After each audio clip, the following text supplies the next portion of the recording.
15 November. Shalom Bapak Ibu yang terkasih di dalam Tuhan. Kebenaran pada saat ini berjudul Ruang Kosong. Ketika Tuhan berkata, "Aku beserta kamu senantiasa sampai akhir zaman." Konteksnya ada mandat, yang dikenal dalam bahasa Inggris sebagai The Great Commission atau amanat agung, yaitu jadikan semua bangsa muridku. Ini dalam penugasan. Dunia kita bergerak dan ada dinamika hidup yang tidak pernah berhenti di dalam berbagai aspek seperti aspek ekonomi, sosial, politik, dan lain sebagainya. Termasuk ekosistem bumi. Ada bencana, ada anomali cuaca, dan lain sebagainya. Dunia ini ada dinamikanya secara komunitas dan makin mengglobal.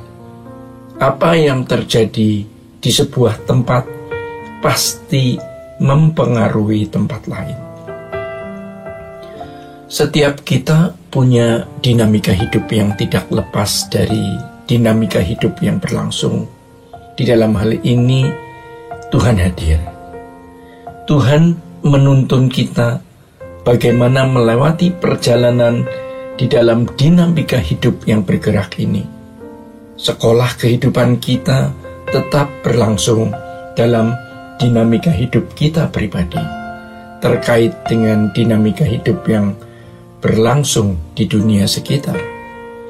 Bagaimana kita bergumul dalam dinamika hidup terkait dengan dunia ini, terkait dengan lingkungan, dan bagaimana kita harus tumbuh dewasa dari proses ini. Kita harus mengalami Tuhan. Bapak Ibu, kalimat "aku menyertai kamu" artinya aku akan tetap hadir dan memuridkan kamu dan menolong kamu memuridkan orang lain. Maka kita harus mengalami kehadiran Tuhan di dalam hidup kita, di zaman dan di waktu kita. Itu harus, Kita tidak boleh puas dengan pengetahuan teologi yang kita miliki, yang kita maknai sebagai perjumpaan dengan Tuhan. Kita harus menyadari ada ruang kosong, ada bagian kosong di dalam hidup kita yang harus dan hanya bisa diisi melalui perjumpaan dengan Tuhan. Tuhan mau memuridkan kita dan tiada henti menyekolahkan kita. Kalau dunia mengalami krisis, kita pasti juga mengalami krisis. Kalau dunia mengalami masalah ekonomi global, kita juga pasti mengalami. Di situasi seperti ini, harus ada pesan-pesan yang baru.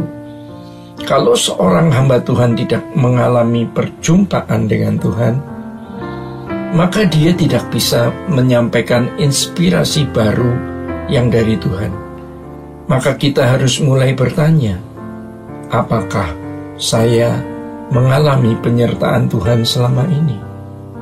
Penyertaan yang real time saat ini di dalam hidup kita, dalam masalah yang up to date yang kita alami. Semua hal di dalam hidup kita harus dalam rancangan atau di dalam desain Tuhan. Karena ini pekerjaannya, dan tentu dalam tuntunan Roh Kudus. Hebatnya, Tuhan menyediakan porsi kehadirannya di dalam hidup kita sesuai dengan apa yang kita butuhkan. Porsi kehadiran untuk menjawab pertanyaan-pertanyaan kita dan menyelesaikan masalah-masalah kita tidak akan meleset. Dia hidup, dia nyata. Oleh sebab itu, firman Tuhan harus kita dengar, yang akan membangun bangunan pengertian secara nalar. Kita harus mengalami perjumpaan dalam doa yang membuat kita sensitif terhadap kehadiran Tuhan di dalam perjalanan hidup kita. Tidak ada satu hari yang Tuhan tidak menyediakan porsi kehadirannya untuk mendidik. Guru yang baik pasti menyediakan mata pelajaran, menyediakan kurikulum untuk pendidikan anak didiknya. Orang tua yang baik menyediakan menu makanan bergizi yang dibutuhkan anak-anaknya. Allah lebih dari itu. Dia sebagai Bapa menyediakan berkat pemeliharaan. Dia sebagai guru menyediakan pendidikan. Tidak ada hari tanpa berkat Tuhan. Kenapa kita tidak mengalami itu? Karena kita bersikap salah terhadap Tuhan. Sikap benar yang harus kita miliki adalah jadikan Tuhan satu-satunya tujuan hidup kita. Ketika kita bertemu dengan Tuhan, kita memiliki satu hubungan yang eksklusif, yang intim, dan disitulah kita menemukan makna hidup. Jadi tidak berlebihan, firman Tuhan mengatakan, baik kau makan atau minum, atau melakukan segala sesuatu, lakukan semua untuk kemuliaan Allah. Dan ini standar. Yang lain harus menjadi dukungan. Maka jangan punya keinginan apapun selain Tuhan. Ketika kita menjadikan Tuhan tujuan hidup satu-satunya, perhatikan, hidup kita akan menjadi ringan. Sebab apapun yang terjadi tidak masalah. Yang penting kita punya Tuhan. Kalau Tuhan kita perlakukan dengan sikap itu, Tuhan tersanjung. Bapak Ibu, ingat, kita tidak berjumbu dengan bayang-bayang karena Tuhan bukan bayang-bayang. Kita berjumbu dengan Allah semesta alam yang hidup. Kalau kita membaca Alkitab, perhatikan bagaimana tokoh-tokoh iman begitu kokoh. Mereka memandang Tuhan begitu kuat. Kita juga menjadi kuat. Ingat kalimat pemazmur, selain Engkau tidak ada yang kuingini di bumi. Tuhan sering membiarkan masalah itu ada, supaya kita bisa memandang Tuhan dengan benar. Kalau kita menjadikan Tuhan tujuan kita, kita baru bisa merasakan, memahami kehadirannya dan didikannya setiap hari. Roh Kudus pasti memberi pengertian bagaimana kita merangkai semua kegiatan kita dan mengarahkannya ke Tuhan. Sehingga masalah yang paling berat pun jadi ringan. Karena kita tahu di balik masalah ini ada pendewasaan. Ada kehadiran Tuhan. Ada nutrisi jiwa untuk kekekalan.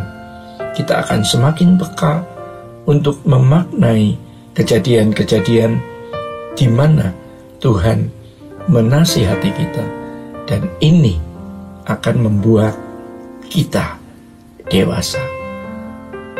Bapak Ibu yang terkasih di dalam Tuhan, demikian kebenaran pada saat ini. Tuhan Yesus memberkati. Sola Gracia.